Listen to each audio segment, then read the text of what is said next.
Good morning. So wanted to give you a little check-in on our chickens. Obviously this is my first time doing chickens in the winter or any kind of animals in the winter. We have an outdoor cat who is 8 years old, and he's obviously been out in the winter time, but I've never actually done other animals. So this morning it's about 35 degrees out this morning. It feels a little colder than that. I probably should have a heavier jacket on. But you can see my chickens are doing just fine.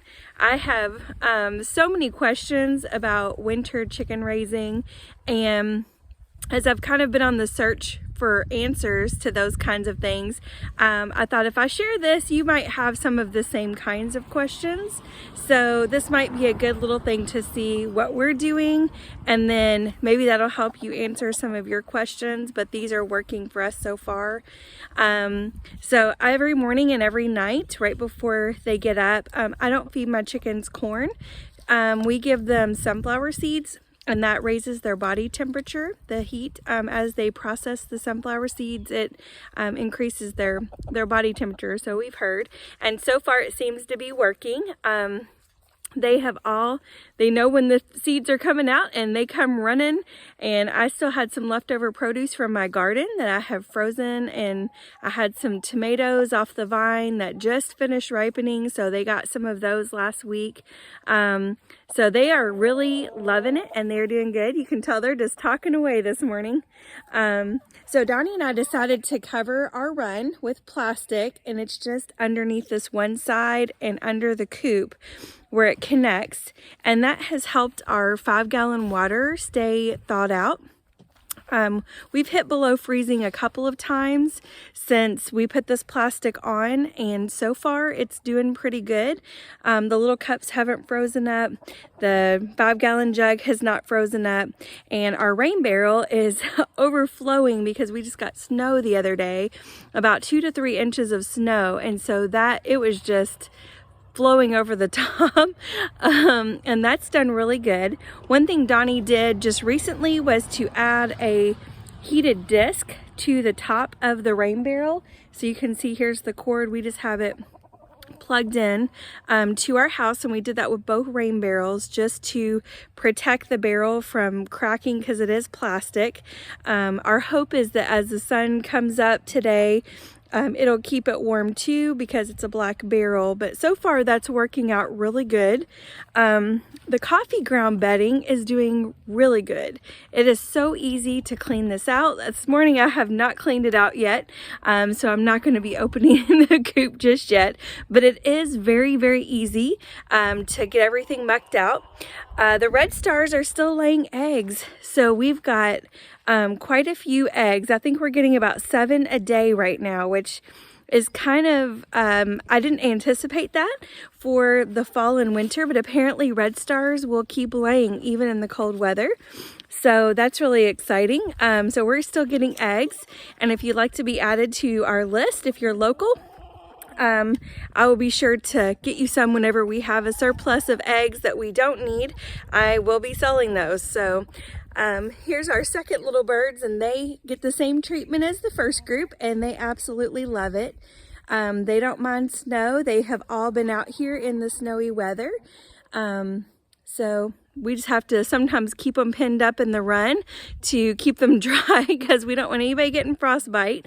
You can see we did the same treatment to their run. We covered the one side. This is where the wind tends to blow this way on our property, and the winter is really bad. Yesterday was so windy. It was quite bad, but whenever they run into the moat area, they can go into the run and they're protected from the wind. And so this has been a really good thing for them. So it's kept them warm, and they're happy, and they don't seem to mind. So I didn't realize that chickens didn't mind rain and snow, but they don't. And you can see they're still following me because they know I mean treats. So they're pretty excited. I'm going to walk you over here and show you our new baby brooder. We just started getting our chickens, our little baby chicks, out of our dining room, thank God. And now they are in the barn. We have got the barn repaired enough that we felt safe with leaving them out here now. So I'm going to walk back here and show you what they look like in here.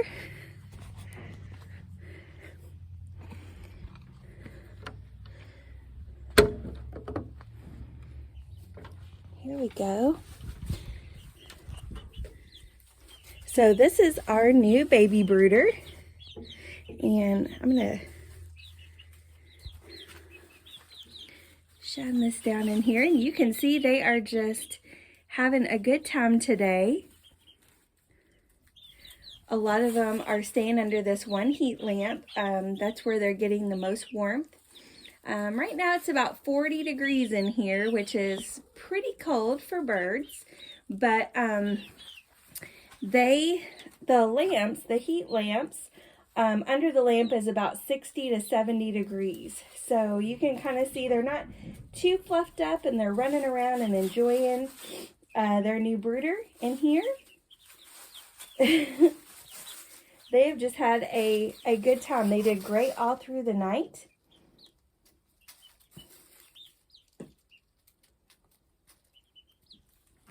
And I wasn't sure how this would work out. We did several different things in here with them. You can see we have a cinder block barn. So Donnie had built a half wall around here. So we have a little section. It's 8 by 8 in here. We've covered the entire top half with chain link. Actually, the chain link goes all the way to the floor because our barn has two big open doors on the other side of this.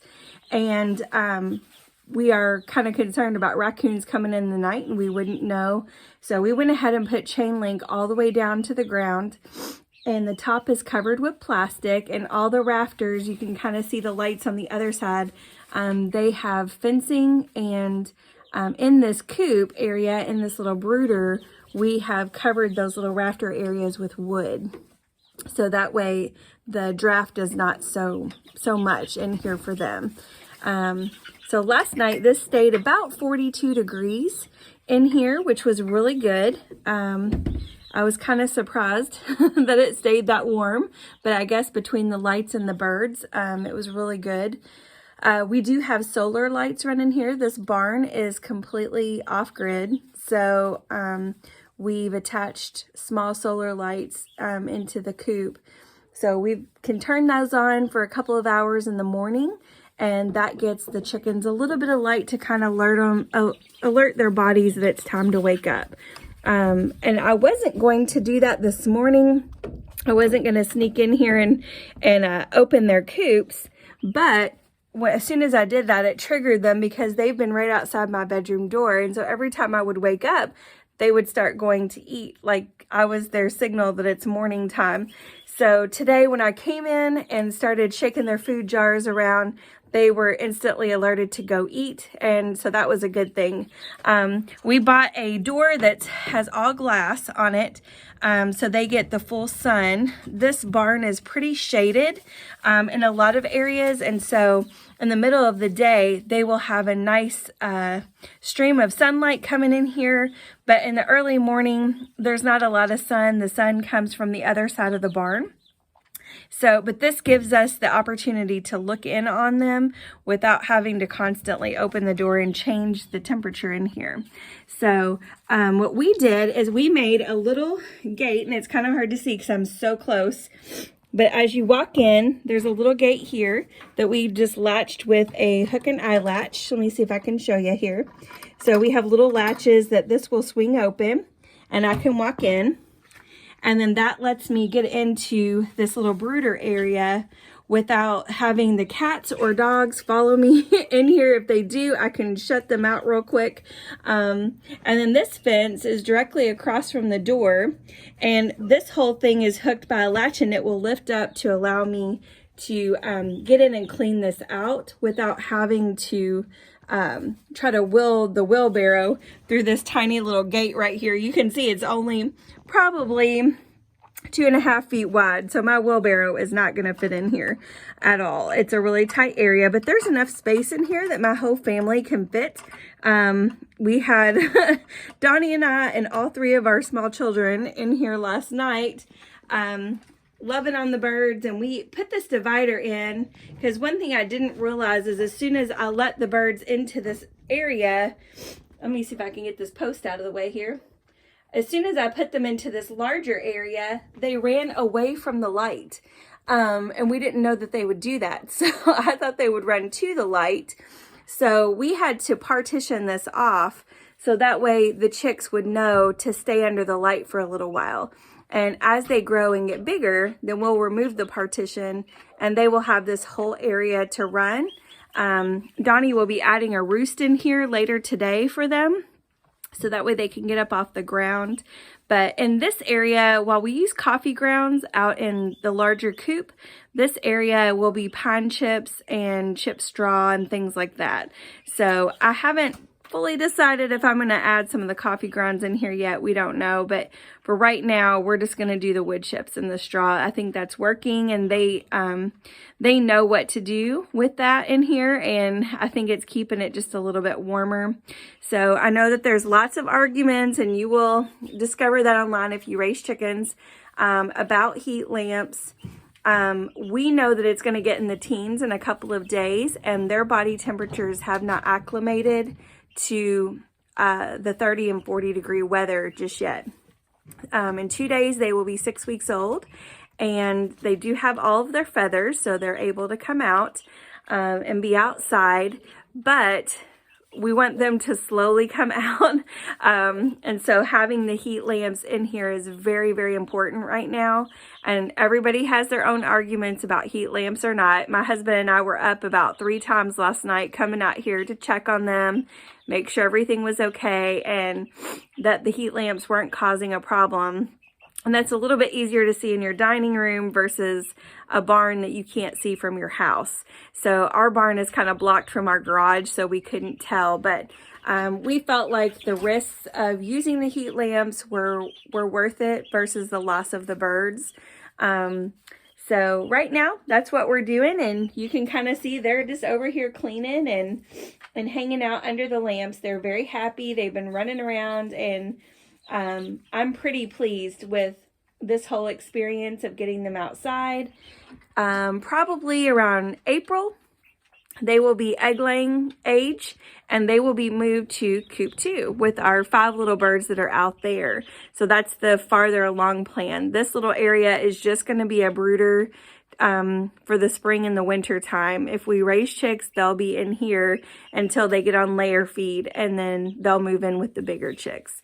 So we'll see how that goes. This is, like I said, my first try, and I'm hoping we're doing the right things. We've researched a lot. We have done a lot of things. I just came back from a women's retreat conference at Polyface Farms, where I learned a lot of stuff of what to do and not to do with them, and I'm hoping to implement some of those things in my farming techniques as we're trying to get these chickens off the ground. And by April, we should have all of these birds, except for 2, are Easter egg layers. So we will have multicolored eggs along with some of our brown eggs. We did buy another Rhode Island Red and a Red Star. Those are really good hardy layers, so they will continue to lay through the winter time, where the Easter eggers will not. So our hope is that by April, we will have 21 chickens that are fully ready to go and ready for laying eggs. That's our hope anyway. So we'll see how that all works out. But I look forward to talking to you guys again soon, and definitely keep commenting on my post. That helps me to know who's what you actually want to see and who's engaged, and I just enjoy hearing from you. So I hope you have a great Thursday, and I will talk to you soon.